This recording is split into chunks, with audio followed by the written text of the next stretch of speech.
right, friends, Zig coming in at the top of the interview. Today I have with me Andrew Toy, drummer extraordinaire. Andrew plays in a plethora of projects.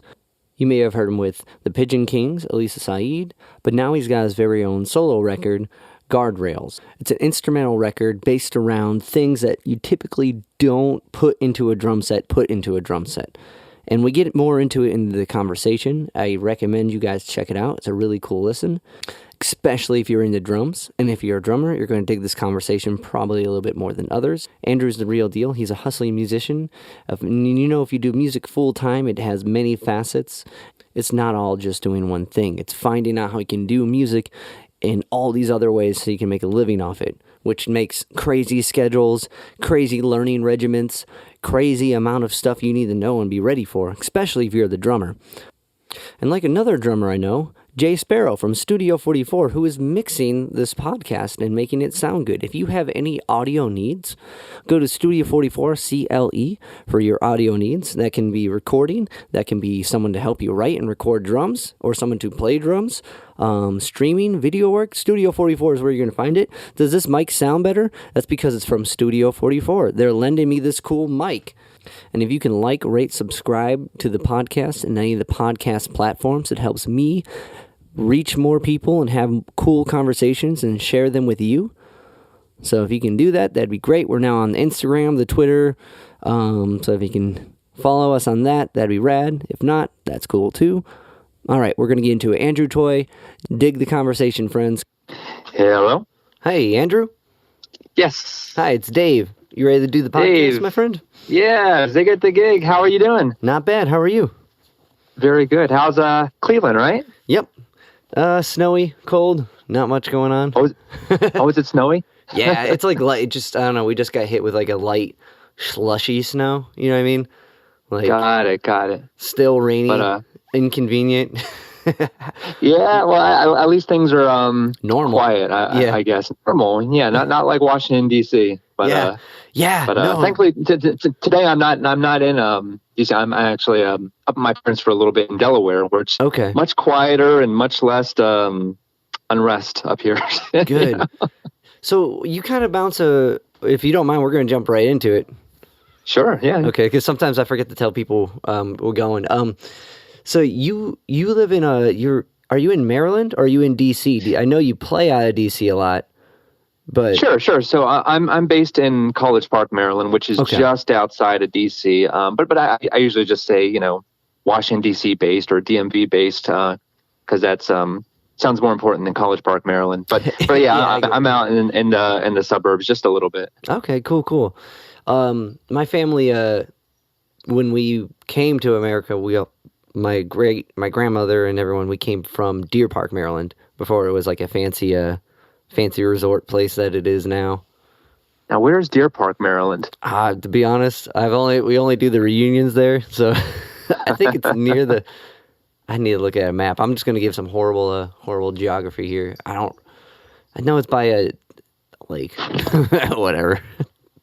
It doesn't matter. not by DC, like on the other end, I guess. I could be wrong. Got it. Yeah, it's pretty out west of Maryland. Yeah, absolutely. But so we would frequently make a trip out that way. We haven't done it in years, but so now, did you go to school in DC and kind of branch off into the music scene there, or what brought you to DC? Not at all.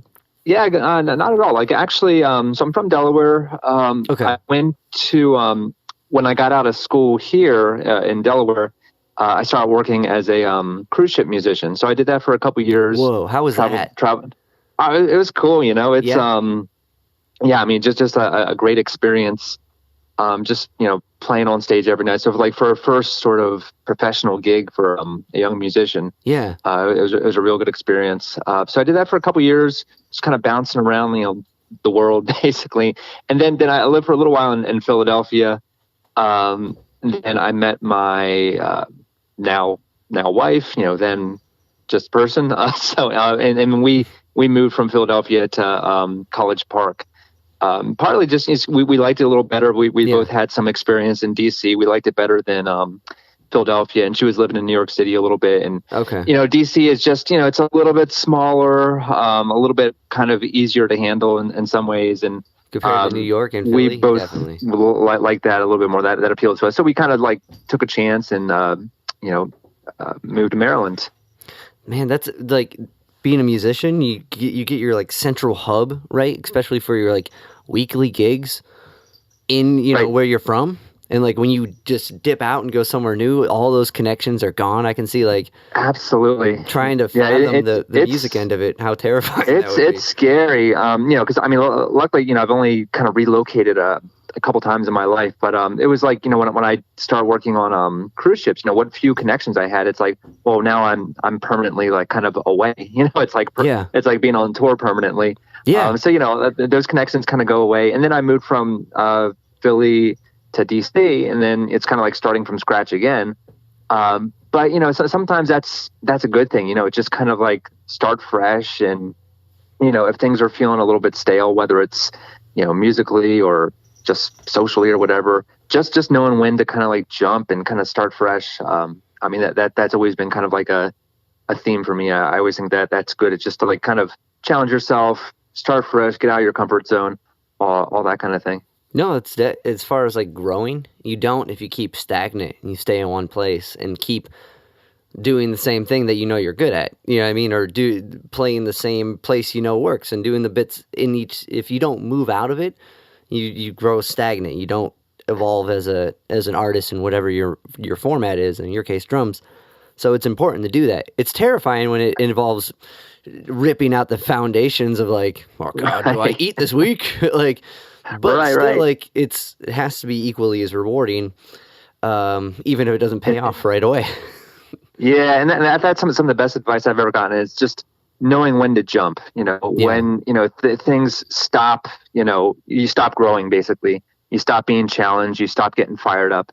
It's like, okay, like something might be comfortable, but it's time to jump. It's time to like do something a little bit different. And that's been a theme. I mean, not to say like be like totally flighty or whatever, but just always just trying to branch out and take those like chances and take those kind of strange gigs and things like that. Because really, I mean, only good things can come of that. Definitely, I think. Definitely, no, I totally agree with that. That's kind of a question I wanted to ask in a way. So, like, one thing I want to speak on that, like, knowing when to stop is such a big thing because most people. I don't think I have a problem doing the thing. It's like knowing when a thing's enough. Like, you know what? I should really move on to another job. I don't like this job, but what am I going to eat this week? Like a lot of, I feel people get really caught in the rut of the doing of a thing. Like once you make that step to do something and you get in the routine of it, breaking the pattern is like, it just throws everything off for a lot of people. Like me, I should be talking about myself. It throws me off. But like, so it's important to do that, and it's hard to do. You can't just. It's not absolutely an easy thing. So, and I mean, luckily, I mean, like in my case, and probably a lot of musicians' case, like, it's still music. Like I'm not going from a gig to I don't know, to pick some random job. I'm not like suddenly like an electrician or something like that. It's all music and it's all related, and that's one of the beautiful things about music. And of course, there's many, but it's just how everything kind of influences everything, and just like even like those influences or those gigs that you think like, oh, like this is just a total like departure. This is totally different than anything I've done. You're kind of throwing it into the pot, like, and then you're kind of mixing it up. And that's how, people's kind of style develops, I think. It's just like taking all those influences, whether it's things you listen to or things you play, things you dig, even non-musical things, I guess. Just stirring it up and seeing what you get. So, even if something seems like a total departure, it's like, it's all good and it's all related. So yeah, I think that's a powerful thing. That's awesome. I agree. It's interesting, like how you mentioned with influence being like I feel people are complex. We're moved by a bunch of different things. Like people can cry from a Disney movie, and they can cry from a Love Supreme. You can be moved by all these different things, and like, and like I feel like when we hear typically like interviews with musicians or artists we like, they usually hit upon related fields. You know what I mean? That really moved them, but it has to be more, right? Not every like musician is just moved by Coltrane. You know what I mean? There's, So I think it's important to take all these influences and mix them up. But like, I'm sorry, it sounded like I was going to cut you off. Not at all, but yeah, I mean you're exactly right. It's influences, and I think about this a lot. It's just such a complex thing. It's like what makes, something resonate with one person and not another, and as a musician, it's like, I get really inspired by things that maybe aren't inspiring to others. And then like I'll listen to something that's supposed to be some amazing thing that everybody loves and it does nothing for me. But, who knows what caused that? Maybe it's biology, maybe it's, just your own experience. But whatever it is, it's just like kind of being, I guess, in tune with yourself to see like when something has an effect on you, to kind of like take a note of that, be like, okay, like here is something for whatever reason makes something kind of stir inside. So that's the sort of thing that, that's going to become part of your musical DNA. Yeah. So yeah, that's, and then who knows what causes it? Cause everybody's got their own taste, and, there's no predicting other people's taste. So that's why, can't worry too much about the audience. Hopefully your audience likes what you do, but you can drive yourself crazy if you try to just anticipate what people are going to dig. So that's where, just kind of getting a little bit selfish in a way. Just, listen to like, what do you enjoy? What resonates within you? And then trying to just build on that, and hopefully it connects to other people. And that's basically, kind of my thought behind like when I do like my solo music is it's totally selfish. It's the kind of stuff I would make that if nobody listened to whatever, I would still make it. Yeah. Hopefully other people like it, but as long as I like it, then, I know I'm doing something right, at least for me, Yeah. Well, when we think about musicians or artists or whomever that inspire, usually it's one person who's stuck to their guns in some way, right? Like, oh, Iggy Pop's cool because everyone told him he sucked and he kept going. You know what I mean? Like, there's like this underdog thing where everyone can get behind it, and like, absolutely, yeah. And that it's weird because like in the moment, if you're working with that person, it's perceived as selfish, maybe. But from the outside looking in, you're looking at this guy who did it, and like, so it's a weird duality of kind of being fully immersed in what you are and what you're about, and not caring, but also caring. Like, I don't know. But right. I mean, it sounds like such a conceited thing to say, like, oh, just ignore the audience. Just do what you're going to do, and don't listen to any criticism, any reviews. Just listen to yourself, because you're the man. You're the one that's doing it. I mean, it sounds like a jerk move, but it's like, yeah, like probably if you take any of the greats, that's probably part of their MO. Like, I don't imagine Iggy Pop like caring what anybody says. It's just like he's got his thing, he's awesome, he's gonna do it, and that's what makes him, well, he's badass because he's a great singer and musician, but also just like that attitude. I mean, you can kind of feel it in the music. Yeah, there's got to be the attitude too. There's got to be the talent too to go along with the attitude. And then, absolutely, yeah. If it's just attitude, no one's going to care too much. Or maybe they will. And if it's just talent, nobody's going to care either. So it's got to go hand in hand. It's got to be talent and attitude. I mean, it's got to be. And then I'd rather hear somebody that's interesting rather than somebody that's just talented. Definitely. Kind of I want to get more into your album that you just put out like a day ago, but you mentioned your solo career or your solo stuff. Guardrails just came out yesterday, right? Correct. Right. Yes. And I really dig the project. Like, I've been listening to Howard gave me the Spotify link, or no, not Spotify, SoundCloud link. I've been going in and out of it. But it was super well done. And this is something you've been working on for a few years, right? Well, I started in 2016. I started making music just from the drums, not really thinking too much of it, just almost as like a challenge, or, it's maybe I had some downtime between gigs and things like that. It's like, maybe can I use like just the drums and percussion and some electronics to make something that actually works musically, and it's like kind of engaging from behind the drums. So I started kind of messing around with that a little bit. I played a handful of solo shows kind of in the area where, I'm doing everything and looping and all that kind of thing. So that's something that had always been kind of just maybe a little bit on the back burner, as I had like other gigs. But of course, I don't need to say much about the year 2020. Yeah. But like, it's like suddenly it's like, okay, like I've got all these ideas that I've been slowly working on, and now I have no gigs. So like this is the time, so like a lot of these ideas, they really start to get fleshed out. Like, I started like basically in March, tracking and mixing and producing all these kind of ideas. So this year, or this past year, really kind of gave me that opportunity. So if there's ever like a silver lining, I guess, and in my case, it would be just having a little bit more chance to like,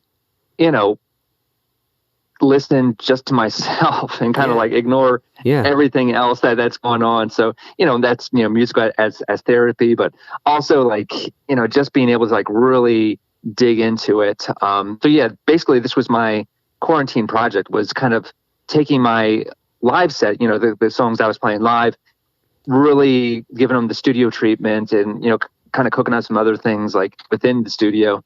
And then that brings us basically to today and, so yesterday with the album coming out. That's awesome. Quarantine's been weird because it's horrible. You know what I mean? It's horrible. There's a lot of horrible things have happened, and a lot of people, and never to diminish those who've suffered. But if everything's been good, like, it's kind of rad to have this time to do things you wouldn't be able to do normally. And it's even rad when you have the thing you want to work on, like when you have the album you want to finish, or when you have the book you want to write or read. If you didn't have anything to do, this would equally be as awful. But in that sense, you're like forced to be boxed in and finish your thing. Right. And I talk about that a lot with my wife. Is just like, we feel almost definitely feel guilty, like saying that like, like the past year has been kind of nice in some ways, because I mean, obviously it sucks, people died, all that, but not to diminish, it's been awful. Not to diminish at all, but on a personal level, like maybe it depends on the kind of person you are. I definitely like working alone. I like getting introverted and just focusing on, digging into music and art and stuff. So for me, it was great. Also gave us more time with, as a family with our kids. Yeah. So, it ended up being like kind of a nice break, instead of just like, gigs, and, who needs drums and, whatever. Everybody. That's cool. That's the answer. Everybody needs drums, and you're a good one. Right. So you're going to get the gig.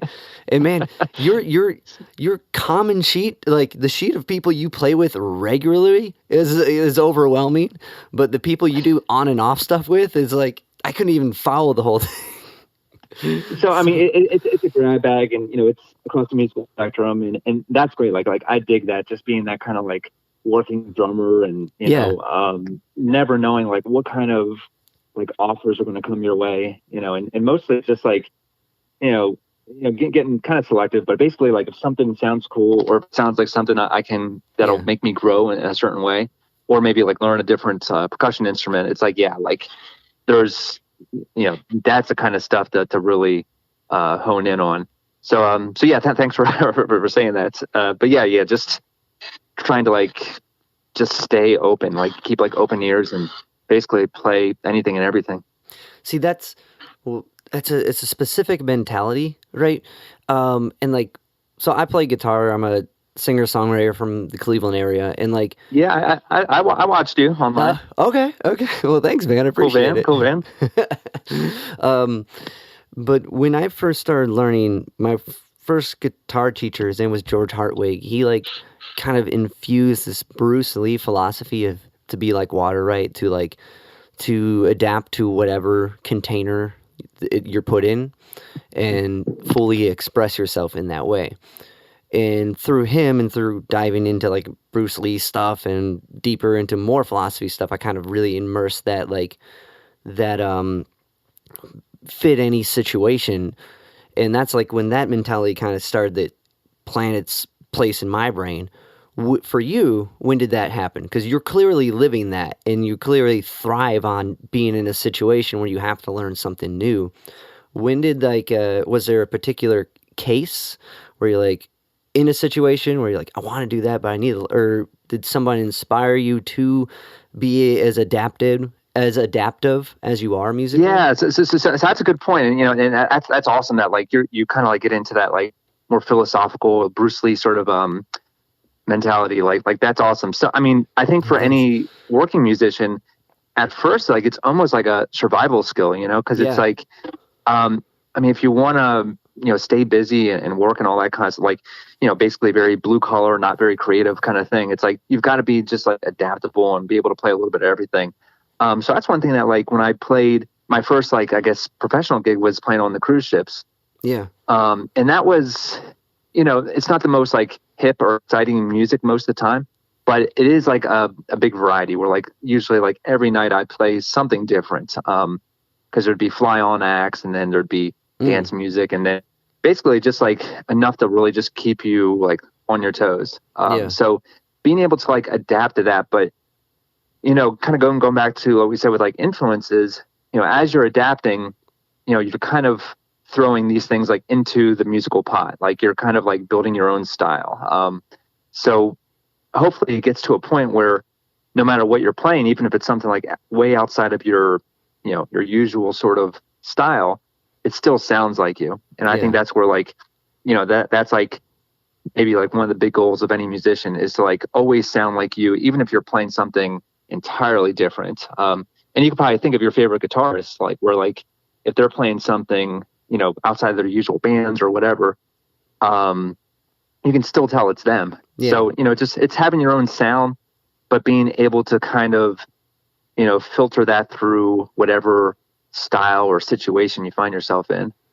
So I guess like to answer your question, like necessity at the beginning, but then just like sort of this like, I don't know, restlessness, like in the end, No, that's all. It makes sense, especially with the tour ship deal, because like you're on that boat for like months, right? And like you don't know who's going to come on that, and it's your job to make those people have a good time every day.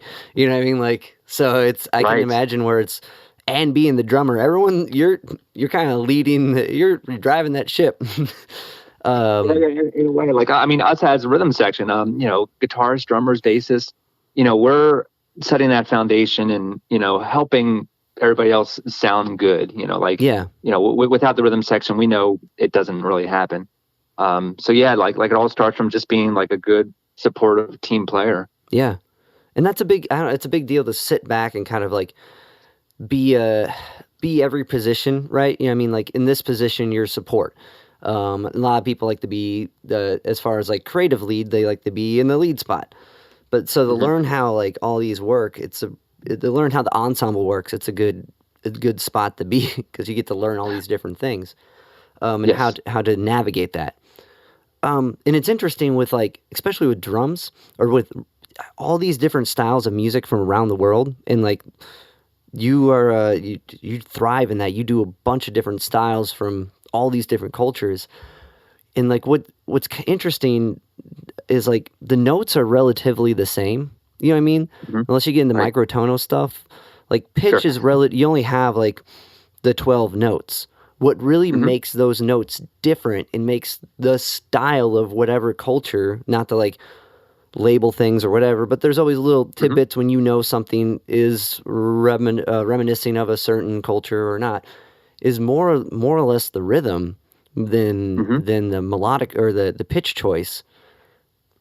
Right. And just not even just like the specific like rhythms like you would see on a piece of music, but just even like the phrasing and like just little adjustments in feel or little like dynamic things. Like, I mean, there's so many little nuances, that will, kind of go along with each style. But, one thing because that can be kind of like intimidating because of course, if you're playing say like world music and something from somewhere that already has like this huge history, it's like, it's intimidating. Like I'm not going to pretend that I can play, Brazilian music like somebody that's like grown up with it and it's in their blood or whatever. Yeah.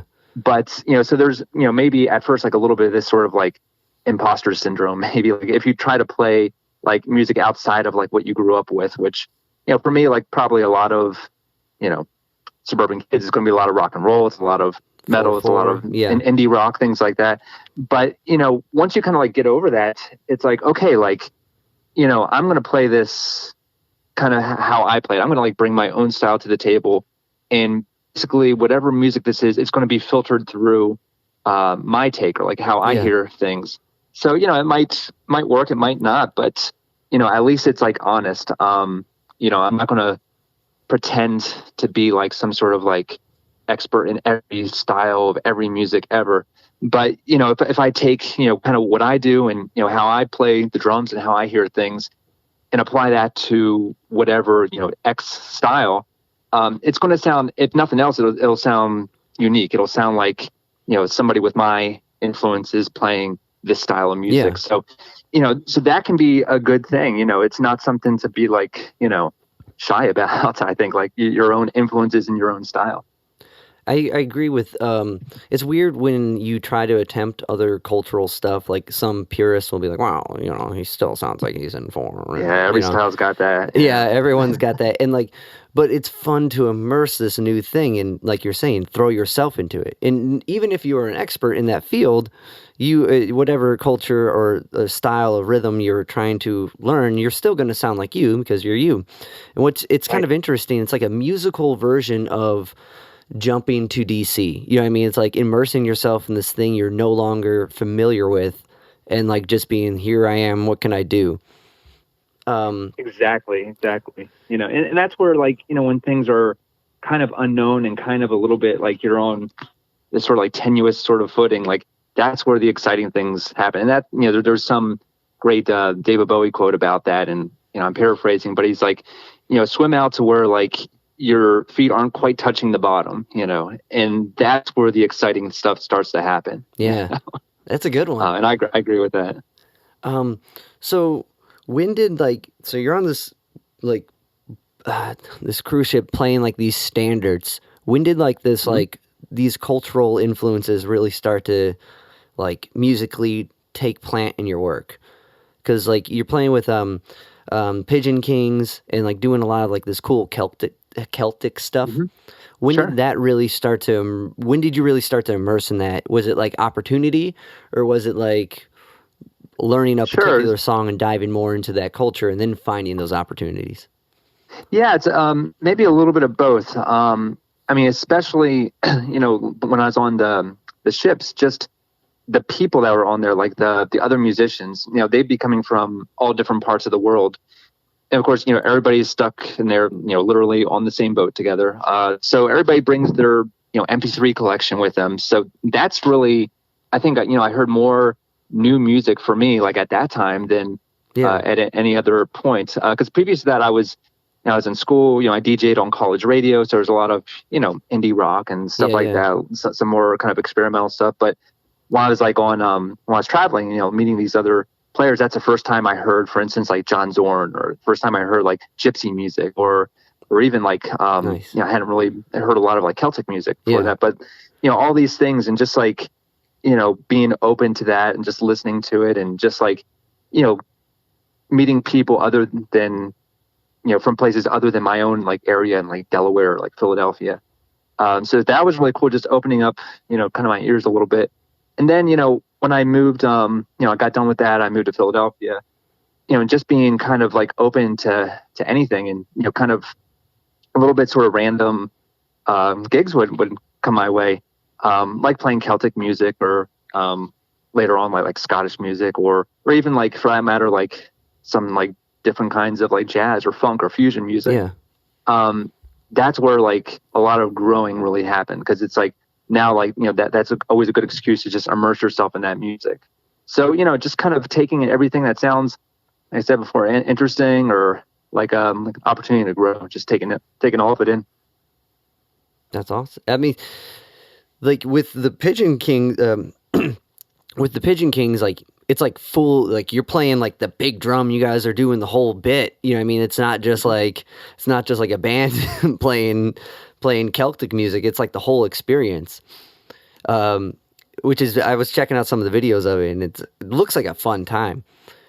Yeah. I mean, I love all that kind of stuff, especially like, as much as I love like, weird experimental stuff.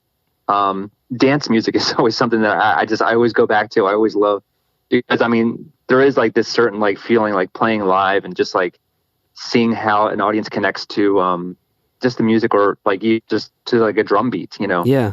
just playing like quarter notes on a big bass drum, just it seems like so like so musically uninteresting or whatever. But once you see people start to, it affects their mood, and it, like in a positive way, and people are jumping up and down, like that's something that like I'm not too cool for that, is what I'm saying. Like I love playing like dance kind of things, just to help people have a good time.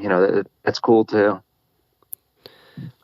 It's interesting that it's kind of the basics hit home more than the intricate stuff. You know what I mean? Like right. with any art.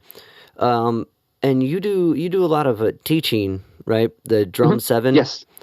Can you talk about that? That looks Seven sick. Drum City, and and also City. like I'll teach like on my own a lot. And that's something that's maybe at one point I was more of a survival sort of thing. Yeah, of it's course, like, as a musician. Like what else am I going to do on a Tuesday afternoon? But really start to get into it, and it's been this great kind of like mainstay. Found a great kind of like niche in DC of like teaching like adult drum lessons mostly. So it's a lot of people. There's some sort of like advanced and like kind of like people I want to play kind of semi-pro and stuff like that. But it's mostly people that they just want to enjoy it. They just want to like create and like improvise and like have a good time. And so kind of like taking that angle as like, using the drums as like a just sort of like form of expression. Yeah. It's not about like, trying to play some like crazy technical lick, that's going to impress people on the internet. It's more about just like, having like an outlet, especially people that have like in DC, like stressful jobs and a lot of fun stuff happening. Like just have like something where they can express themselves and they can just have a little fun on their own. So kind of taking that angle of it, it's been really cool for me. But, of course, just getting a lot of times like to the basics, just like, what do you need to, make a groove or make something that, when you listen to, like it has an effect, so that's kind of helped me to maybe re-examine how I play and like kind of like get to the heart of like a lot of sort of like drumming ideas. It's interesting because like that, you wouldn't really necessarily come to that realization without teaching. You know what I mean? Like, or the appreciation of like, oh, that beat I do when I do the 16th with the on the end of it. You know what I mean? That wouldn't have been cool because it's helped me be just like so super like hyper aware of like how I play, because I'll do something and someone will say, well, why do you do that? Or why do you play it there? Or like, why do you put the drums right there? And it's like, that's a good question. Now I have to think about this, So like, that's made me just like hyper aware of like anything that has to do with the drums. So that's been cool, because that's, without teaching, it's like you do something so long, you stop thinking about like, okay, why do I do it this way? So just like examining like processes and, things like that. That's been a really cool side effect of teaching. And it's cool just to see students grow. I'm a music teacher during the day. I teach an adapted music course. So we do like bits of everything, right? And like rhythm in particular, it's really interesting to see with kids how that simple rhythm like just is ingrained, and kind of touch upon like different cultures, like 4/4 in America, or in America and a lot of other cultures is that beat. Everyone feels that and hears it and knows it.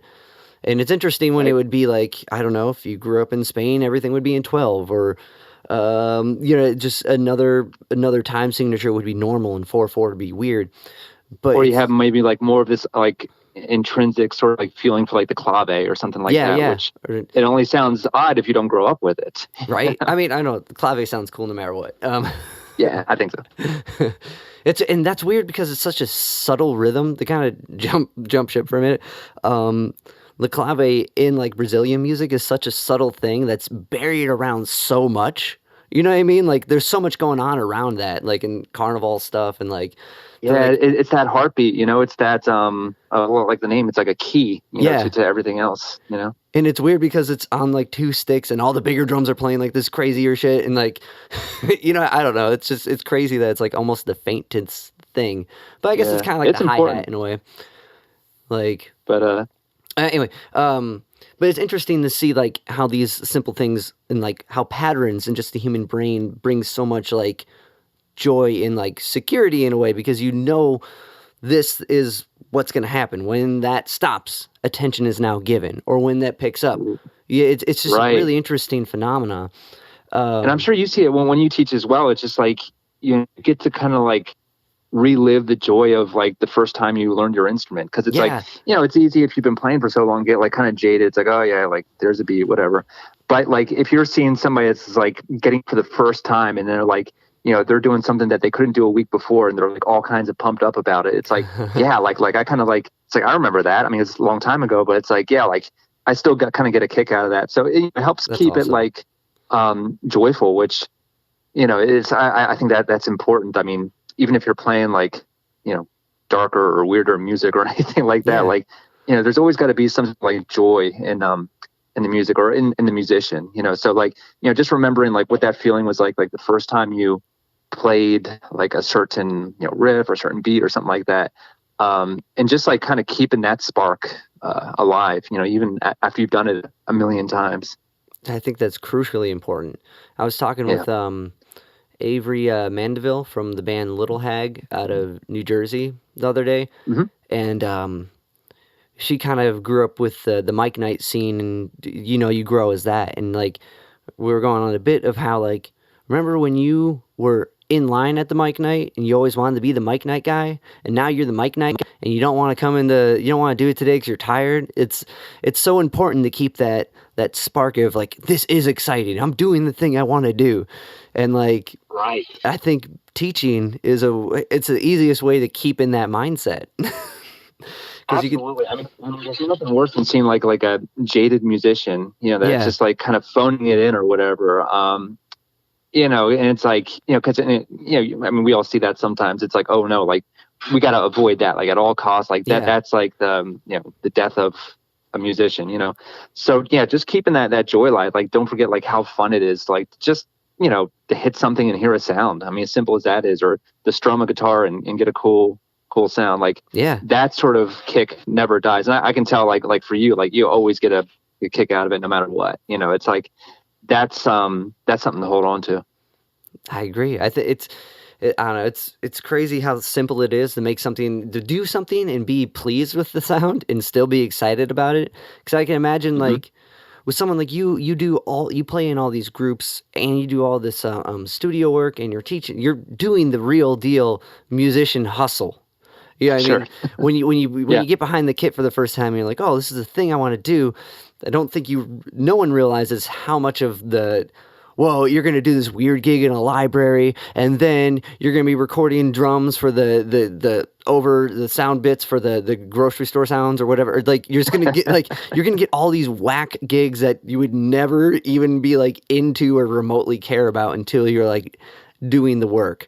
And like, exactly. But it's all drumming, and and even like as different as one thing is to the next, like it's all kind of the same at the same time. It's still, it's being in time, it's grooving, it's hitting things and getting sounds, it's, so that part of it, that's maybe the constant. I think, most musicians can attest to that, is like style and genre, that's a little more fluid. But yeah, just the actual like act of making music, that's the constant.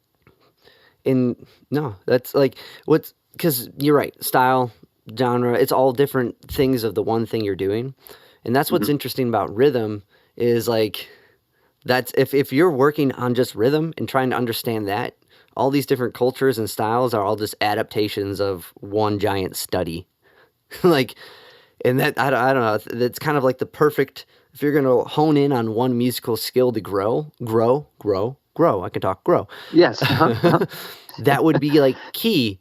Because like you can play a major scale, and if you play it in a certain rhythm, it's going to resemble something else. So understanding rhythm is such an important thing, and like it makes everything else what it is. It's an amazing kind of like do it all like study in a way for musicians.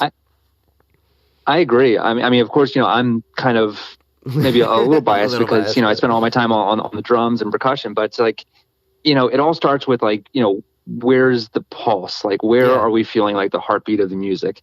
And then, like, you know, if you've got rhythms on two different surfaces, you know, it could be anything. It could be a log and a you know, a clave or something, or like a cowbell and a, you know, and a snare drum, whatever.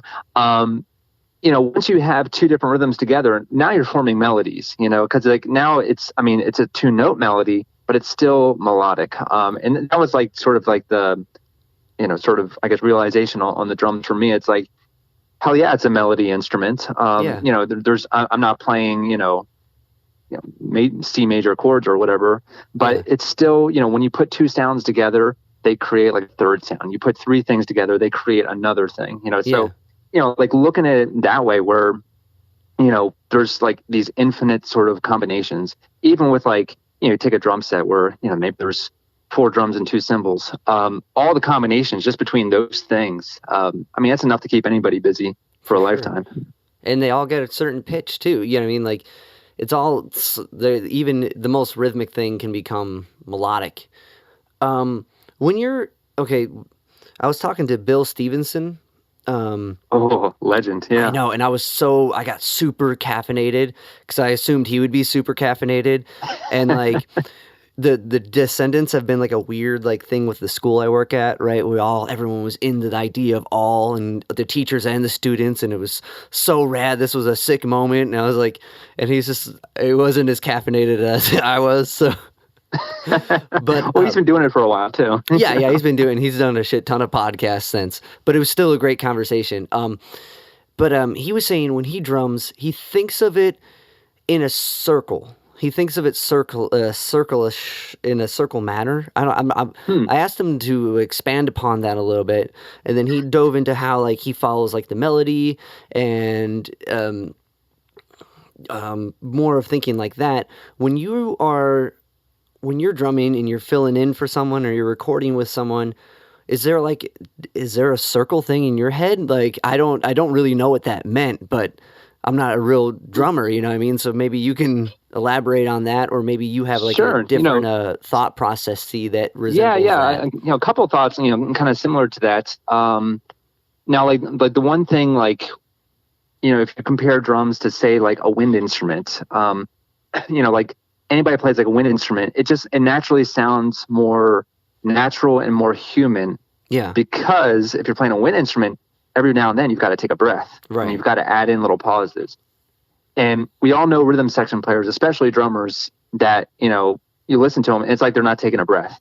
Like it's just this like barrage of notes, you know. I guess guitarists are equally guilty of this. You know, it ends up just sounding like a machine, or, you know, just not very like musical, maybe like technically impressive. But this idea of, you know, having cycles where like, you know, there's some notes or some activity, then there's a little rest, there's a little, you know, kind of breath, you know, and that could be, you know, it's not like we're going to like stop entirely playing the drum so we can take a breath, but, you know, leaving some gaps in there. So that might be like in the space of like a measure, you know, the space of a couple measures, maybe a space of a couple beats, you know. But I think just having spaces in there and just letting notes breathe, that's such an important thing, especially if you're playing with other people. You know, just like if it's like a vocalist, especially if it's maybe like a softer singer, you know, really leaving out some notes, leaving some space for their voice to kind of like take over a little bit. And this might mean like, you know, for a drummer, like drop out the hi-hats altogether, or like, you know, like, do you really need like bass notes on all those counts? You know, like things like that, where, I mean, it's such a cliche because it's true, but less is more, like in that way. So thinking of things like cycles, whether it's like a slow cycle or like a fast cycle. Oh, okay. And then as far as like, you know, even like how time moves, especially if you talk about like swing and stuff like that. Now, an analogy that I like and I use with students a lot is to think about the difference between rolling a ball, say like a billiards ball, and rolling like an egg, you know, where maybe both things are rolling, they're both going in the same direction, but, you know, one of them kind of goes along smoothly, you know, no change in pace. The other one, maybe it kind of speeds up, it slows down, speeds up and slows down. But it's always going in the same direction. Like it's, you know, it's never stopping, you know, they're in the same trajectory, but these like just little fluctuations of like pushing and pulling, or like just tiny bits of speeding up and slowing down, which would be like kind of swing in a nutshell. Yeah. And just to think about like all the kind of variations between one and another. I mean, I guess we could think about like different shaped eggs, Yeah. So like, they're all going to have their own sort of like, their own swagger, their own swing or whatever. So that's something I think is kind of cool too. Just thinking about like time, as not just like this like straight linear line, but as something that can kind of like fluctuate, like a little bit of, pushing and pulling. So that's where I think a lot of great musical tension kind of comes from too. It's just like looking at that sort of like pacing of the time. I think that's a beautiful analogy. That was really it made sense to me. It's clicked. So write that one down. That one's a good one. Right on. Okay, that makes sense because like I've watched a few videos, explaining it because I went down a rabbit hole after that. Like people thinking of rhythm and like a clock, right? And like I have a friend who studies flamenco music, so thinking like with palmas when that hits in the circle motion, and like it's interesting the idea of time traveling, and that's what you're doing. You're measuring this time, it's more philosophical and maybe heady of a conversation, but it's I don't know, it's kind of bonkers that's the medium you're adapting and molding is that time. Absolutely. I mean, when we think about like how most music is sort of like made and learned, it's very linear. Like if you think about like a sheet of music, it's like very much like left to right, top to bottom, not a lot of detours. Or if you're recording music, in your DAW of choice on your computer, you see the timeline going left to right, very much like evenly paced, that wouldn't speed up or slow down. But I think that kind of works its way into our, or even just listening to music that's very kind of straight ahead, thinking of it as this like kind of like clock or this thing that like just has this one sort of motion forward, which, that's a lot of music and that's fine, but kind of like stretching out a little bit.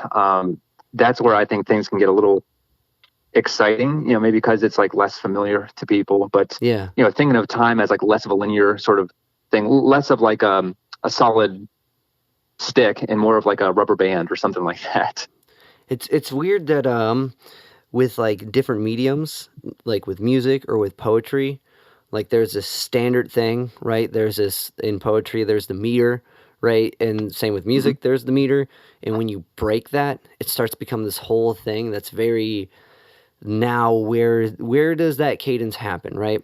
It starts to be right. For the enthusiast, it's like, oh, this is sick. It kind of goes back to what we talked about. Something clicks. Like, oh, they don't end anywhere. Ornette Coleman's great. You know what I mean? Like, and like that. And there's just kind of like mixing in just enough of that. Because I mean, I think about too like impressionism painting.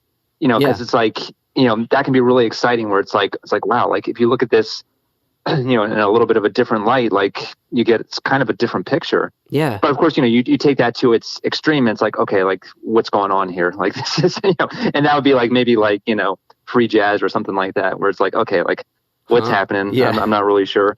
But just from finding that right balance, where I talk about with students a lot too. It's like thinking about this like spectrum between predictability and randomness. On the one end is just like an 808 playing like a dance boom, beat. Boom. On the other end, you've got like I don't know, the sound of marbles in a clothes dryer or something like that. So it's like trying to balance the two. So it's engaging, it's interesting, but it's also something that you can kind of feel. You can you can find the pulse. You can kind of groove to it if you want to. And that always comes up. It's like common like lesson question: how often should I play a drum fill? And it's like, well, yeah. Think about this sort of like this spectrum between these two extremes, and find that balance that feels right for you. Yeah, man. How do we explain chaos and randomness and predictability? But that would be as far as learning to play drums, that would be a great question, because like a drum fill is going to look different in like the Pigeon Kings, right? That's going to fit in differently, and you have a different a different drum altogether. So what you can do is, and you're standing up and playing, and like it's going to be a completely different feel and type of fill and time to do it compared to like the singer-songwriter, one of which you've been working with, Lisa said. Like Lisa Said, yes. Oh wait, Lisa Said? It looks like said, but yes. It looks like said. Okay, all right. Common mistake, sure. No problem. All right. No, I feel better. I totally said that wrong then. Don't worry about it. But like her type of stuff is going to be maybe a more common thing where you would find a fill. And like that's the ability to navigate and best serve the song and the feel of what's going on is how do you teach being ready for the moment? You know what I mean? Right. And a lot of that is like, thinking about your role, like what's the purpose of like what you're playing? Yeah. And thinking about like intention, which is something that's, I find myself more and more thinking about, especially in the past year, it was all this time to get all introspective. Like, what's the intention of every note? It's am I supporting the talent? Am I making, say, Lisa sound her best? Or am I trying to like draw attention to myself, which is a bad thing for a musician to want to do. Yeah. But like finding that balance where like things are interesting, but you're also like supporting. And of course, like you said, it's going to differ depending on the style of the band. It's going to depend on like the equipment you're playing. You have a different sort of like palette of sounds to use. But as long as the intention is to like enhance like a song or like to move a song forward or to like create an overall feeling, then I think that's when the musician's on the right track. When it's just like, oh, I feel like I should probably play something here, or oh, like I need to show what I can do or whatever. That's when like the intention I think is a little faulty and it might not sound as best as it could. Yeah, because you're not serving the group, you're serving yourself. Right. What was it like recording at Inner Ear with Lisa? Oh man, that's great. Epic. I think I've been there probably a half dozen times or so. Yeah. Since I moved to DC. Don, have you ever talked to Don Zientara? No, but I would love to. I know he's done a bunch of podcasts. He's great. So the whole history. Like he's just such an integral part of like a lot of like the DC, kind of do it yourself and kind of hardcore sort of scene. So that's great. I mean, just to even be in a place that has like that kind of like history is so cool. But he's just very, I think like the best engineers and producers, very hands off. Nice. Make sure everybody is kind of on the same page, gets all the sounds, and then it's like do what you do best. And then, so I think that's great. I mean, he's such a nice guy too. So cool. I mean, you never know when you meet your heroes, what you're going to get. But yeah, I mean, he's such a cool guy and obviously so knowledgeable. But yeah, just a great storied, music studio here. It's interesting because like, I keep saying it's interesting, but it is. Yeah, but sure, like that's fine. I'm just noticing myself. But like as a drummer, you're kind of doing this almost the same approach as like this kind of let the group be its thing. Do intervene when you need to. You're kind of I don't know. It's like kind of the same mindset of letting the best the what the group needs to do to shine in a way. It's just a weird right. I was going to say weird kind of similar mindset. Different in less intensive because you're driving the whole song. Yeah, but I think, in a lot of ways, like, it should be like the same goal as like say like a session player as like a producer or engineer.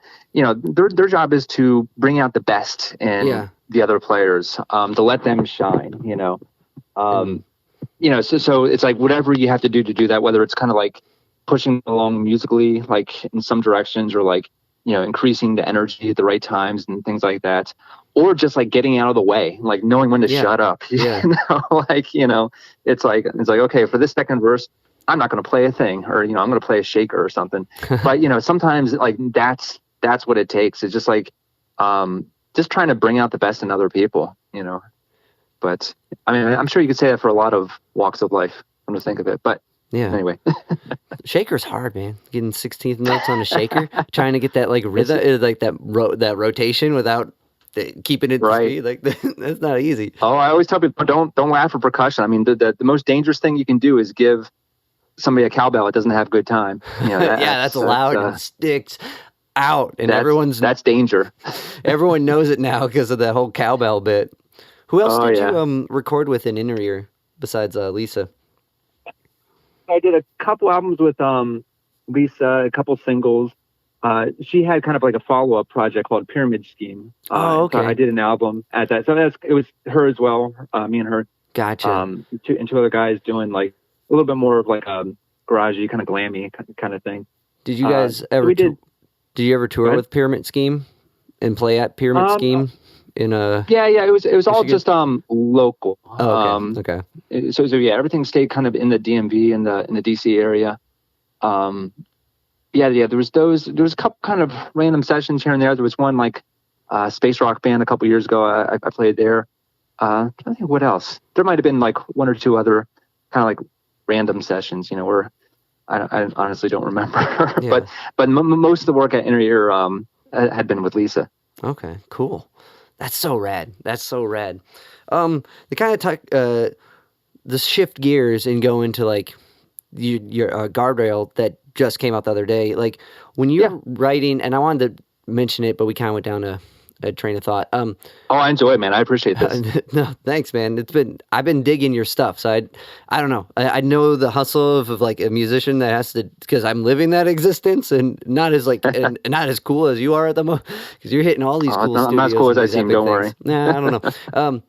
But when for the solo project, are you thinking of like, do you come up with this rhythmic motif and expand upon that? Like I think my jam so far has been NUSA. I'm not sure how to say it. NUSA, sure. NUSA, okay. And like I went down the rabbit hole. I found you've been tinkering with that one since like 2016. There's this really rad video of you playing it, and you're like, you can see like the keys and shit, and you're hitting like this almost like Indonesian like that's one. Mm-hmm. I can't think of the name of it, but it's like it's like a gamelan. Gamelan, piece. okay. It's like a small kind of bastardized piece version of a gamelan orchestra. And but yeah, I mean, thanks for checking that out. So yeah, so you see like kind of like the progression of that one. That's one I've been probably tinkering with the longest, and that's actually maybe a good point is like where a lot of these things start. Most times there's like a single like maybe of an idea, and that could be a rhythmic motif. It could be sort of a visual sort of picture. Or in that case, it was actually like that the instrument that you mentioned, that little gamelan piece, which I got in 2016 in Indonesia. There was like just a little kind of. Yeah, I was going to ask if I saw that what was it? Did you go to Cambodia? Yeah. Oh man, yeah. So yeah, that was that was a different trip. Okay. I mean, besides music, I mean, travel is a whole nother story and passion and stuff. But yeah, I went to Cambodia a few years before. 2016, we went, me and my wife, to Indonesia. I picked up that instrument, just to kind of to have and play with. But just the more I played it, like, I'm of course not trying to like simplify this like intense like musical tradition, which I mean that's a whole nother world and it's incredible as gamelan music. And I love it. It's hard. That one, like when I took ethnomusicology at Cleveland State, that one was like, I can't keep track of the mode. This one's a tough one. I need some time with this one. I mean, it just shows that like, I mean, the whole process is different. I mean, because that's, I mean, going back to like how we think of things very linear and like in that sort of music, there would be, it's a little bit more nonlinear where like one drummer, like the big gong player might be kind of like leading the changes and things like that. But it's built on repetition. It's built on all these interlocking rhythms. And of course, like as a drummer, how could you not love that? But just having that like one like little like sound palette at my disposal, that really like kind of gave birth to a lot of new ideas. So I kind of played with that, and then having that sort of like picture in mind of like our time in Indonesia and like hearing that sound, which like kind of like puts me like right back there. So that was kind of like maybe the guiding sort of like theme, I guess, for that song. So, I recorded that and then, just kind of messing with it, in post, like, kind of like producing it, like getting new sounds out of it. So that was, that was a big inspiration for that one. That's cool. It's cool that I don't know. I get obsessed with new stringed instruments, and I'm like, oh, this is so cool. How's it work? And then to be able to use it and be creative with it is a whole nother thing. And it absolutely with it was kind of touching back on that video. It looks like the kick drum is like you're like that big drum you use in Pigeon Kings. Good eye. Yes. So that is in fact, yeah. Good eye. Right on. Is it? So okay. that is in fact the same. It's called a tapan. Okay. Or tupan, or davul. There's different names for it, but yeah. It's basically a rope-tuned bass drum. I believe it's Bulgarian in origin, and that's what I use with Piper Jones, the bagpiper. So, like cool. The videos you see me like jumping around with like this giant drum. Yep. Yeah. In fact, that was the exact one. Nice. But yeah, or even just that, like using that as like a bass drum. As like a traditional like with pedal and stuff like that. Yeah. Just that sort of juxtaposition of sounds between that, a Bulgarian sort of instrument, an Indonesian instrument. You get this sort of like kind of, I don't know, ethnic fusion sort of thing going on. And then just kind of filtering that through however I play as, just a, some guy from Delaware. Yeah. So that's gonna create just this juxtaposition, something that hopefully is, a little bit at least unique and a little bit kind of different. So that's kind of how that one started. But a lot of them, it's kind of the same sort of thing. It might just start with maybe like a musical reference, something I've been listening to a lot, which kind of, without even trying, kind of finds its way into whatever it is I'm doing. Or, it could be, again, a rhythmic motif or a visual picture or just an instrument. Like you probably heard on the album, there's a couple kind of strange sounds. So there's some like kind of a few maybe more like custom kind of instruments or more like unusual percussion instruments. Like, where'd the key thing come from? That was rad. Like the key jingles or key. Oh yeah. Wind chime. So that one, and that was that I think that pops up a couple times on the album. That was just a homemade instrument. I saw another percussionist do that a while back, and it's been done a few times. But I assembled just a load of keys. I just got. I think they're discards from Home Depot. Yeah. Strung them together and they actually make this great kind of almost like a wind chime kind of sound. That's so cool because it's like you have the denim jacket with, instead of punk patches, you're putting on different like sounds from around the world, and then you're rocking that, and you're still going to like the coffee shops or the local hangs, and so still doing your thing, but you're representing all these other cool sounds and like thought processes and like philosophies, and like I don't know, I get really excited about world stuff as well. So like when Howard sent me your stuff, I'm like, yeah, of course, this sounds sick. Great. It's so cool to see it integrated in a way that's authentic, which has been kind of the goal in what we've been talking about before, authentically you, and like in a way that still resonates, and like that sounds like, oh man, I think I heard that, and like I think that video aspect of it was really cool. I hope you do more of that, like the kind of follow up with the record, because like seeing it and like brings a whole nother life to it. You're like, oh man, he's playing keys. You know what I mean? Like, no, literal keys. Like. Oh, thanks. Yeah, I appreciate that. Maybe that might be in the work. I realize like now, because like now people are kind of like questioning like, what is that sound there? Like how did what's going on there? Because it's very kind of unknown or kind of confusing or mysterious, like where these sounds came from. So a lot of times it's always starting from like an acoustic instrument. So that's one thing I always kind of go for. Like maybe my MO a little bit is everything is like from actually playing an instrument, just like, just having something acoustic in the room. But then, it goes into the computer, it gets kind of mangled up, and then, change the pitch, whatever. So then, it starts to sound like something maybe completely different. And that's where, the fun really starts to happen. Yeah.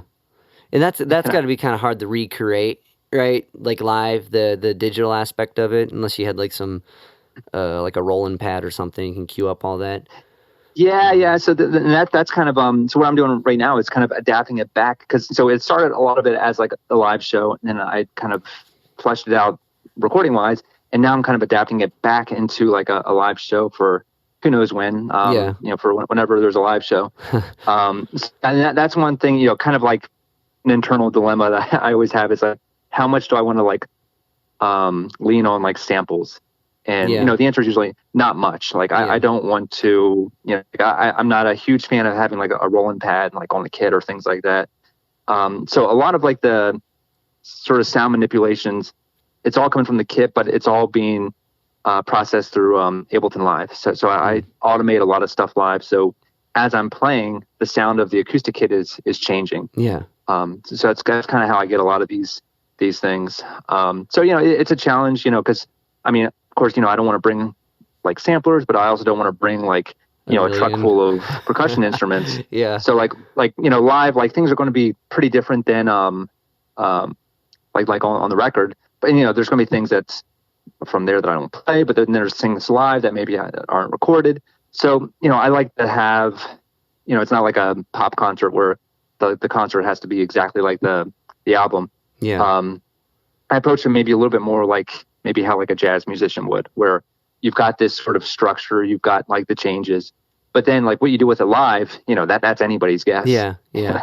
Well, and that's the beauty of the live thing too. I think it's weird. People can appreciate both like extremes, like, oh, they did such a cool rendition of their thing from the record. It sounded nothing. It sounded even better. Or it's like they played it exactly like the record. Holy shit. You know what I mean? Like either way, like exactly right. And like it's that kind of middle of deciding where to go with it. And like, so you've done a few shows prior to the shutdown. Was it kind of in mind to figure out what you were going to track, or was it just like, I want to do a solo show and see how it goes? So before the pandemic, the plan was sort of to, play a bunch of shows, kind of work things out live, kind of like, solidify some things. And then, once everything was feeling good, like there was a good set of music, then track them. But then, I kind of flipped that script a little bit once the pandemic hit. Yeah. Because, I've been sort of, with different bands and whatnot, kind of like both ways where, you write something in the studio and then you play it out live, or you play something a bunch live and then you come into a studio and then track it. And both ways kind of have their merits. With the latter, you kind of get your first sort of gut instinct. It's maybe a little bit more spontaneous. It's a little bit more exciting in that way. Yeah. But in the other way, like if you played it a whole bunch, it's a little bit more refined. You know exactly what works. So both approaches kind of work. So this time, some stuff had already been kind of worked out a little bit live, but a lot of it was just improvising at home and constantly recording, seeing what works, and then kind of playing with things in post. Well, yeah. I mean, it makes, I don't know. It's in both. I agree with both ways being good. And like, it doesn't, I guess if you go into it after playing it a few times live or a bunch live, it comes out easier. You know what I mean? Like, where if you just track it live, it's kind of harder to make come to life when you hit the stage with it. Right. And that's, if you're, paying for expensive studio time. Yeah. That's a different story. It's worth having things very, very much rehearsed or whatever, unless, I don't think anybody's getting like, $1 million advances from the record company anymore. No, it's a different world. To hold up in a studio for a year.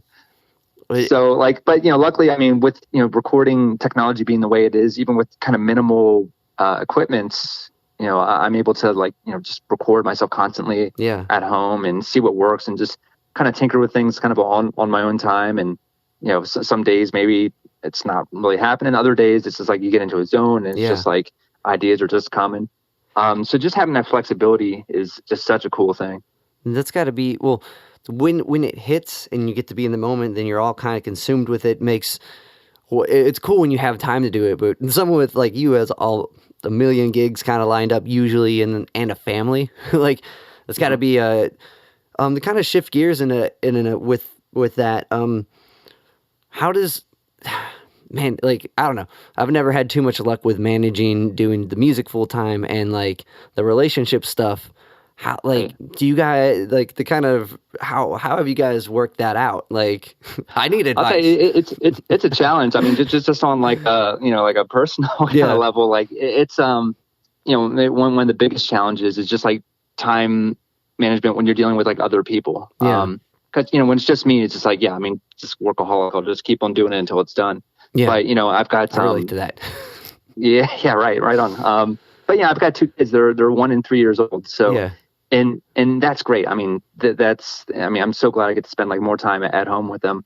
But, it can be kind of tough. It's like, you've got this like great musical idea, or like you're in the zone, but it's like, oh wait, responsibilities, crap. But I think, that's probably something that just about anybody can relate to, because, everybody's got responsibilities other than just, being creative and like trying to make music. So whether it's a job or a family or anything like that, because you never know like when inspiration is going to hit you. Like there's this great like analogy, like David Lynch, the director, talks about like ideas are kind of like fish, so you just got to be able to like catch them, when you got to be like in the right place at the right time. Have you read his book, The Catching the Fish?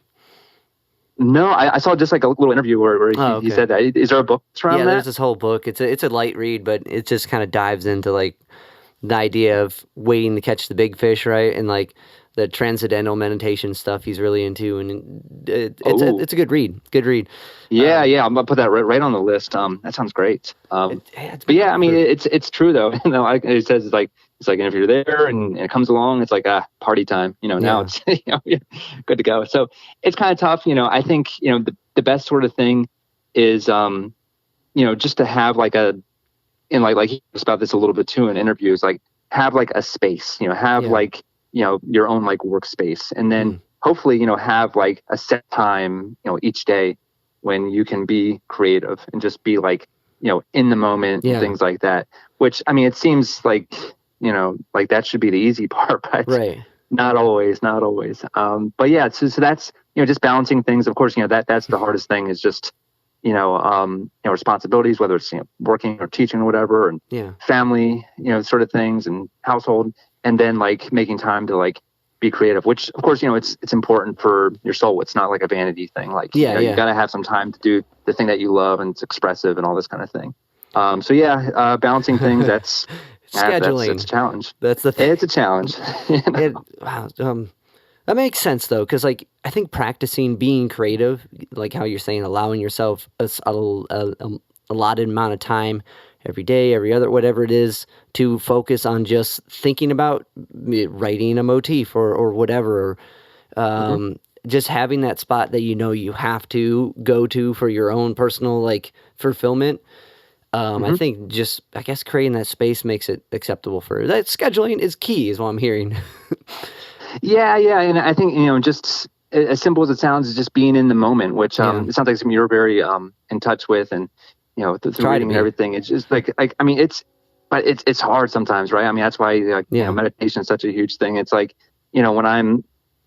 when I'm drumming, I'm thinking about all the things I have to do, and then when I'm doing the things I have to do, I'm just thinking about drumming. So it's hard, like kind of like to everybody and everything's detriment sometimes. So it's just like okay, this is the time that I do this stuff, and that's it.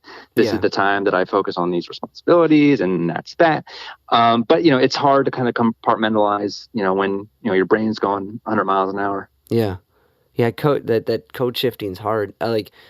So when do you meditate? Do you find a relief in that, or inspiration out of meditating, or is that not really your cup of tea? I do, and every time I do, I think I should do this more. But there's like, I mean, there's that. I think I don't know if it was Dalai Lama, or it's like if you can't find 10 minutes a day, then you need 20. If you can't find 30 minutes a day just to meditate, then you really need 60, So I think there's probably some truth in that. And that's something, maybe that should be my New Year's resolution. I need to, my wife's been suggesting as much, just carving out some time just to do that, just to be silent and listen, and et cetera.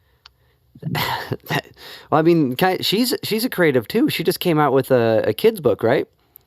Yeah, right on. Man, you did your research. Absolutely. So yeah, she just put it out. It hasn't been, printed yet, but she's looking at this spring. Was that her quarantine?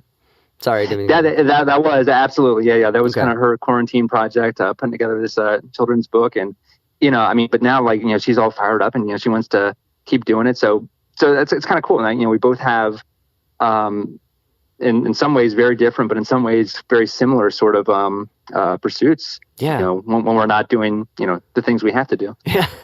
That's odd. Has she always been a writer and been doing stuff like that as well, or is this a new? No, this is actually her very first endeavor. But that's sick. I mean, she's always been, I think, like a big thinker, like always like lots of ideas and things like that. But it's just hard to like solidify, like focus on one idea. But this is one, like it really like stuck, and she really kind of saw it through. And of course, I'm proud of her. And that's awesome. So yeah, we'll see like what's.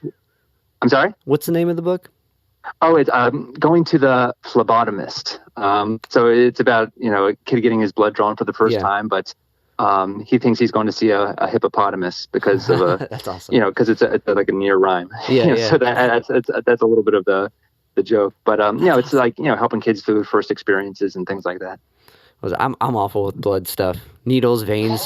It's not for me. So I'll probably read that book. Well, maybe a lighthearted children's book will be just the thing for you. If I just start thinking of them as a hippopotamus, it might work. That's it, because it's cute.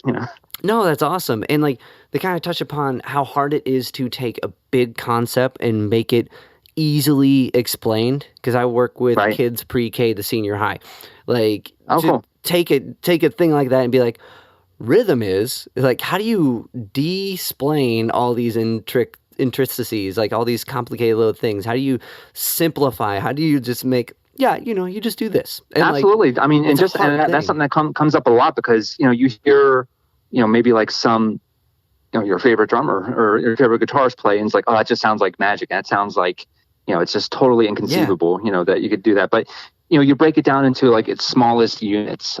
So one analogy that I like use and overuse is just relating it to like learning a language, because most people, I mean, everybody has experience learning their own language. And then, a lot of people learning a second language. So it's like, what's the first thing a child does like in school when they're learning their language? You learn the alphabet, okay, so here's 26 sounds that you can make. And then, you put them together into words, and it's like, oh, okay, now we're really cooking. And then you put words together, you got sentences, and so on and so on. You start speeding it up. So you go from just making a couple sounds, A, B, C, to, reading Shakespeare or whatever it is. That's kind of like the analogy I take with music. If we think about, rhythms, and, if you want to get technical, like sixteenths, and like, is it on the one? Is it on the E? Is it the E and, all those different little combinations, how they kind of fit together, playing them slowly, putting them on different limbs. And then eventually you start speeding them up, just like somebody that's gotten fluent in a language. And that's where, it's like, oh, like when you put it like that, when you slow it down, it's not so bad, Yeah. So it's like, I always say, like, if you're trying to learn Spanish, like you hear somebody speaking Spanish, it's like, oh, this is possible. Yeah. Sounds But if you force them to speak in Spanish at like a quarter speed, it's like, oh, okay, now it's starting to make sense. So I always say, like, drumming is just simple things done fast, or whatever. But we're just hitting things, any percussion instrument, or any circles and sticks, or stuff, anything. Yeah, that's it. Have you ever read the Victor Wooten book, The Music Lesson? No, I've seen some of his instructional videos, which are great for any musician, but I haven't read that. It's basically like kind of a more in-depth version of that. I think that the instructional videos and like he's got a groove seminar or whatever. It's like a double DVD, and that book kind of go hand in hand. But like he touches upon a lot of the same things, like relating music to a language, and like how when you start to learn a language, you babble. Right, you're just like, bah, bah, bah, bah, and everyone thinks it's the shit. You're like, oh, it's adorable, it's so great, and you're as a babbler, you're reinforced. You're like, oh, cool, I'll keep doing that, and like you grow into being able to have conversations like we're having, and like, you know what I mean? Like, so there's like this support that his way of thinking about it is really cool, and like what you just said kind of made me think of that. So I think you might dig some of his philosophies of music and language. I think so. And I like at one point in one of his videos, just like no matter what note you play, in his case on the bass, you're only a half step away from the right note. Like, even if it's like, so, there's really no such thing as the wrong note. Especially like if you play it a couple times, it's like, okay, this is intentional, which, gets back to like this idea of like intention, and like, if you play anything the way, like as if you meant it, like play it like you mean it, it's like they say, it's gonna come out sounding right, even if it sounds bad. It's going to sound right, Yeah, it's weird because I don't know. You can have a guy like Monk, like who's playing all these weird notes, but you go to Monk for those weird notes. You know what I mean? Like fill in the jazz guy. You can find the sound that is their sound and sounds wrong in other situations, but is right, because there is no right or wrong. But it's kind of interesting on the concept of like what our brains perceive as right. Like rhythm, I don't know if you've ever dove into like what your brain looks like on rhythm. No, it sounds interesting. It's crazy how much. So I went to school for music therapy and got certified in NMT, and a lot of their studies are based off rhythm because it's predictable and hits all these centers of the brain, and like even like the concept of listening to a click before listening primes your brain in a way where like when you look at it on like I can't think of the scan where you brain scan. You look at it on the brain scan, super intelligent language. But you I know what you mean. Yeah. Yeah, I'm trying to fMRI. There it is. When you look at an fMRI, you can see like a point for each thing. It cues up the brain, and like it's kind of just a tangent of it, but like rhythm is such a key thing, and like it makes everything like have this predictive, and like it makes those wrong notes sound wrong when it doesn't go out of like the culturally perceived thing that you grew up listening to, because it affects the brain so much. I guess that's the point I was trying to make. And wow, okay. So that concept of the right note, the wrong note being only half step away from being the right note, even if it's you're playing in 4, but for some reason you added a 5th and now it's back to 4. There's like this and like it hits so hard and like it feels so wrong, even though it doesn't matter, you know. And I guess that goes back to the whole meditation thing, being okay with that. I don't know. It's like it's interesting concept how hard it is just to let things be. Right, absolutely. Yeah, and one thing like you know, kind of along those lines that really blew my mind. Like I watched this talk online about how intervals like in a chord, like, you know, major, minor, or whatever. If you slow down the sound enough, like you stretch the waveform out enough, you're basically getting ratios. You're getting polyrhythms. And they showed how, like, if you take, for instance, like, you know, a 2-against-3 polyrhythm, you know, 2 notes evenly spaced, 3 notes evenly spaced. Yeah. And you speed it up and up and up and up until you can't hear the individual notes, you get a major chord. So in the same thing, like I forget exactly what it is, but like a 3-against-4 polyrhythm ends up being like a minor chord, I think. When you speed it up enough where it stops sounding like individual, you know, like clicks or drum hits or whatever, and it just kind of turns into this one like tone, it's a chord. So it just shows that, I mean, it's all math, you know, in some way. So, you know, when we're playing, so like I like to kind of take that the other way around. It's like when we're playing a polyrhythm, we're playing a slow motion chord on the drums. So like the more sort of like intense and like, you know, the polyrhythm is, like, I think they use some crazy example, like 17 against 24, you know, some like really random sounding polyrhythm. When you speed it up, sure enough, it sounds very dissonant. But you take something a little bit easier, 2-against-3, 3-against-4, it turns into something pleasing to the ears. So yeah, just playing, you know, kind of slow motion melodies and slow motion chords on the drums. That's insane. That's cool. Wow, I want to dive into. If you can send me that link. I'll send it. Absolutely. Yeah, I saw that. I was like, whoa! Like, this changes everything. You know? I saw it. It makes me think of. I saw this other video on Coltrane fractals, right? And like this, I can't remember the guy's name, but he's a YouTuber who does all these cool theory videos that I show people and no one really cares about. And he did this one like where he took the first bar of Giant Steps, like the first solo rip, and like he changed it, he messed with it, and he ended up speeding it up so much that it became one note. So like eventually all these different tonalities became one pitch. And then eventually if you keep speeding it up, it becomes like it slows down again. It was really, I'll send you it. It's really interesting. Really, it sounds like along the same lines. Like it's almost like it's like a reverse arpeggio. You know, like, you know, like unarpeggiated some sort of line. But it kind of it's weird that it goes back to like a frequency being all this thing, right? Like all these intricacies that we like focus on and trying to learn from and like be able to play all these different things and like, but eventually it's all just one pitch. It's just, you know what I mean? Like, I don't know. Exactly. Right. I mean, all these different parts, yeah, it's like pick your favorite analogy. I mean, it could be like a chemistry thing or like or whatever, but you combine all these different little pieces and then the end product is something that's kind of its own thing. It's not really, you don't think of it as its individual parts anymore. Yeah. Was it interesting? Can I have you ever messed with like tablas? No, that's one that I think probably I'm just a little bit intimidated. Yeah, because it's a dense culture, It's a dense culture, and it's like, almost like if I was just to like kind of like, there's no like sort of just like messing around with something like that. Like no, you don't dabble with something that has like that rich of like that's true. Like a cultural sort of history, or even just like the technique is like such its own thing. Yeah. I would like to. I think that's maybe somewhere in the cards, but that's not one that I've delved into at all. Because I'm talking with James Mooshler from Hooch, or formerly of Hooch. Are you familiar with those guys? Yeah, I like them. Okay, yeah. He's coming out with like this crazy cool concept album of the birth of the universe with like all these different gongs and stuff.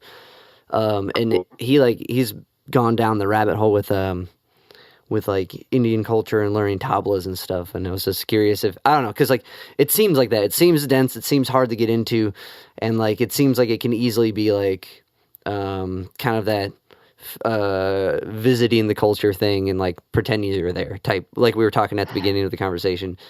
But absolutely, and but I think like probably once, and obviously he's got no problem with it, but like once you get over like that sort of like insecurity, like like I'm sure like if I was to like dabble on the tablas, the in drum police is not going to like come kicking down the door, like that's not how you do it.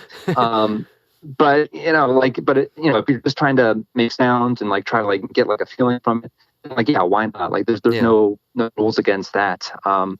Like I guess that the closest thing is, or probably the percussion instrument that I spend the most time on outside of the drum kit is the baron, which is like the Irish frame drum. But even that, I mean, you could spend a lifetime just getting good at that. There's plenty of people that do. So like the best sort of like compliments of like I was practicing it and trying to get it going. I sent a clip to like a really great baron player and drum maker. Just like kind of ask him some questions. And he was like, wow, like you play that like a drum set player. And he said like, but that's cool because you're coming up with things that probably a traditional player wouldn't come up with. So it's like right on. Like, okay, so like I'm not trying to be like a traditional player. But in some way, maybe that's okay. Like maybe that's going to, it's going to make me come up with ideas that I wouldn't have, or like somebody that just plays that and very traditional might not come up with. So I think just like kind of embracing that, and from then on, I was like, okay, cool. Like, I'm just going to play it how I think sounds cool. And, if the traditional music police don't like it, then, oh, well, Yeah. Well, and you don't break out of tradition. It's kind of like the plateau. I mean, it's hard to achieve it in there, but you don't musically, or at least normally that's kind of where you get. It's breaking out of those kind of set foundations to make it this thing, and then it's Jimi Hendrix, then it's John Coltrane, then it's like someone who's Ravi Shankar, like then it's someone who's taken these strict formalities, learned them, mastered them, and said fuck it and made their own thing. Like exactly, and then breaking the rules mean you're disrespecting anything. I mean, you still have like total respect for it. Exactly. It's more like, I'm going to respect it enough to not try to like do this like traditional thing that has thousands of years behind it. I'm just going to borrow it. I'm going to apply myself to it and see what happens. So I think that's your approach. And all the people you mentioned, I think probably had the same idea. Well, was it beautiful, my friend? Well, Andrew, thank you for hanging out with me. This has been an awesome conversation. I've dug picking your career and picking into your brain here. So I appreciate it. I love when it gets more kind of conceptual and kind of like process and stuff like that. So thank you for the great talk, man. All right, take care. All right, man. Enjoy your day. Bye-bye. Bye.